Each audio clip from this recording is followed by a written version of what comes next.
La RSE, c'est l'intégration du concept de développement durable au sein de l'entreprise, donc c'est la prise en compte de son impact environnemental, social et économique. La RSE, pour moi, c'est prendre en compte l'environnement, le côté social et économique. Si j'avais à définir la RSE en quelques mots, je dirais positif, dynamique, attractif, long terme. Quand je pense RSE, je pense développement durable, je pense futur et je pense presque devoirs et obligations pour les entreprises aujourd'hui. Derrière la durabilité chez Axéréal, on met la notion de performance économique et de performance environnementale, mais aussi de performance sociale. Donc la performance économique, ça passe par le développement de filières durables. La performance environnementale, ça passe notamment par l'agriculture durable, les économies de ressources naturelles, donc que ce soit de l'énergie ou de l'eau, et la réduction de nos émissions de gaz à effet de serre. Et la performance sociale passe par veiller à la santé et à la sécurité de nos salariés. C'est un sujet global pour l'entreprise. Pour moi, c'est un sujet global pour toute l'entreprise et je pense que quasiment tous les collaborateurs ont tous à faire avec la RSE, en tout cas, au sein de l'entreprise. C'est évidemment une affaire commune. Par contre, il faut que chacun se sente concerné. C'est important de démontrer dans une filière que des nouvelles pratiques sont possibles, qu'il y a une valorisation pour ça, et donc que ces différentes filières deviennent demain une généralité. Ce n'est pas qu'une affaire de filière, mais forcément les filières ont souvent des implications très importantes dans la durabilité. Donc c'est souvent ce qui permet des fois de débuter des projets de durabilité.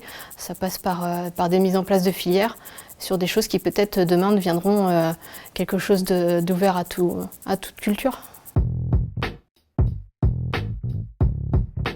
L'action importante, responsable et durable pour moi, c'est le marqueur du moment, c'est les empreintes carbone qu'on peut avoir aussi bien au niveau du groupe Axéréal, mais aussi chez l'agriculteur. C'est les contrats qu'on a pu proposer aux agriculteurs, bas carbone par exemple, sur le malt neutre, ou sur les colzas bas GES ou tournesol bas GES. Alors une initiative moi qui m'intéresse tout particulièrement et qui au sein d'Axéréal, c'est la bière avec la marque Chambord. Je pense que c'est une très belle initiative avec laquelle on va pouvoir faire beaucoup de choses et notamment communiquer de façon beaucoup plus large que simplement dans l'agriculture. Ce serait 4000 agriculteurs engagés dans Cultive Up, qui est notre programme d'agriculture durable. C'est le 3, puisque chez Axiane Meunerie, nous avons 3 objectifs en lien avec la RSE qui sont repensés, renforcés et respectés. Ce serait le fait d'être passé de 400 à 700 adhérents sur notre structure Axéréal Bio en 4 ans. Il y a un projet qui nous tient à cœur, c'est la mise en place d'un système de management environnemental basé sur la norme ISO 14001.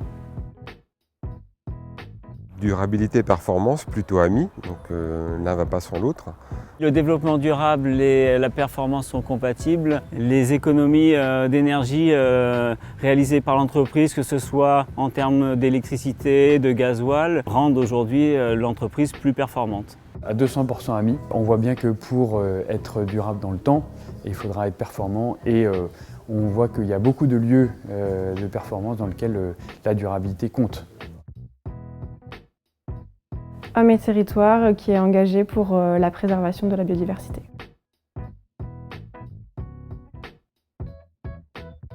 Une opération qui m'a beaucoup marquée, c'est notamment une opération qu'a faite Innocent, donc une marque de jus de fruits, qui a demandé à ses consommateurs de tricoter des petits bonnets pour ses bouteilles au profit des personnes âgées qui étaient en situation d'isolement. J'hésite Cultive Up ou HVE. Pour moi, ce serait évidemment le logo HVE. Il représente notre marque forte de farine de tradition française, la Croquise, qui est devenue donc HVE et sur laquelle nous travaillons en filière avec le groupe Axéréal.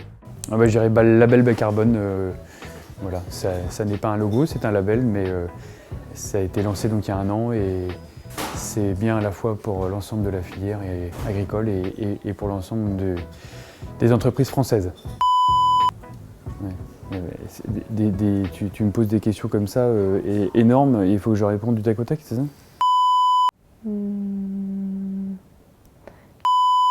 Je peux faire une pause pour y réfléchir.